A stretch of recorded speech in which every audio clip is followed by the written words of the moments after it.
ஓம்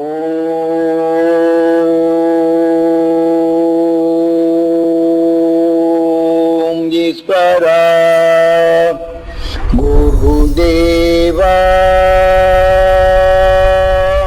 அபிராமி ஆலயம் என்று அங்கே எடுக்கப்படும் போது அபிராமி பட்டர் அவர் இந்த உண்மையின் உணர்வின் நிலையிலிருந்து அரசுகள் செய்யும் அநீதியிலிருந்து இந்த நாடு எப்படி இருக்கிறது என்ற நிலையும் பித்தனை போன்று இருந்து ஒவ்வொரு அரசும் இங்கே எவ்வாறு எவ்வழியில் வழிபடுகிறான் என்ற நிலையிலும் அவர்கள் அங்கே அமர்ந்து அது செயல்படும் போது அங்கே சிவன் ஆலயத்தில் மார்க்கண்டேயன் என்ற நிலை, மார்க்கண்டேயனை காக்க சிவன் ஆக யமனை அழைத்தான் என்ற நிலைகளில் அங்கே 60 வயது அடைந்தவர்கள் இன்றெல்லாம் அங்கே ஆயுள் ஹோமம் செய்தால் அவருக்கு ஆயுள் ரொம்ப விருதி இருக்கும் என்று. ஆயுள் ஹோமம் செய்வோர் இதுவரையிலும் உயிருடன் இருக்கின்றாரா என்றால் இல்லை. ஆக இந்த சாங்கிய நிலையை கொண்டு 60 வயதை எட்டும் போது அங்கே ஆயுள் ஹோமம் செய்தால் இவருடைய ஆயுள் விருதி அடையும் என்று இப்படி ஸ்தல புராணங்களை வெடித்து இங்கிருந்து அங்க பணங்களை செலுத்தி செயல்படுத்தி இருந்தோம்.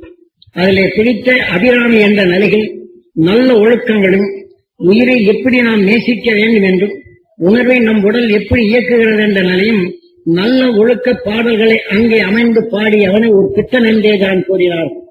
ஆகவே அரசன் வழிபடும் போது அன்று சரபோஜி அங்கே வரப்படும் போது அவனை மறிக்கவில்லை, இவன் யார் என்ற நிலையில் எழுந்து மரியாதை செலுத்தவில்லை என்ற போது இவனுக்கு செலுத்த வேண்டிய அருண் ஞானத்திற்கே அந்த அறிவின் தன்மை செலுத்த வேண்டும் என்ற ஒரு பிடிவாதமாக இருந்த அபிராமி ஆலயத்தில் அமர்ந்திருந்த அபிராமி பட்டர்.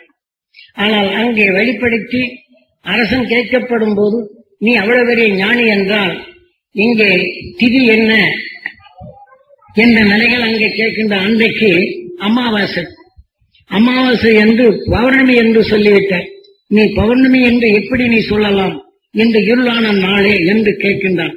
ஆனால் அதே சமயத்தில் மனதுக்குள் தான் இருள் இருக்கின்றதை தவிர மனிதனுக்குள் அந்த அருளொளி இல்லை என்பதை தெளிவாக்குவதற்காக நீ வரும் அரச போகத்தின் நிலையை கொண்டு நீ வழிபட்டாலும் உன் வழி மக்களை நீ திசை திருப்பும் நிலைதான் வருகின்றதை தவிர மக்களுக்கு நல்லொழுக்கும் கொடுக்கவில்லை. ஒருவனை இருசூழும் நிலைகளே இருக்கின்றாய். ஆகவே அறிவென்ற ஒளிகொண்டு நீ எப்படி அறிவாக்க வேண்டும் என்ற நிலையை அன்று பித்தனை போன்று உள்ளவன் இன்று இதுதான் என்ற நிலைகளை காட்டினான்.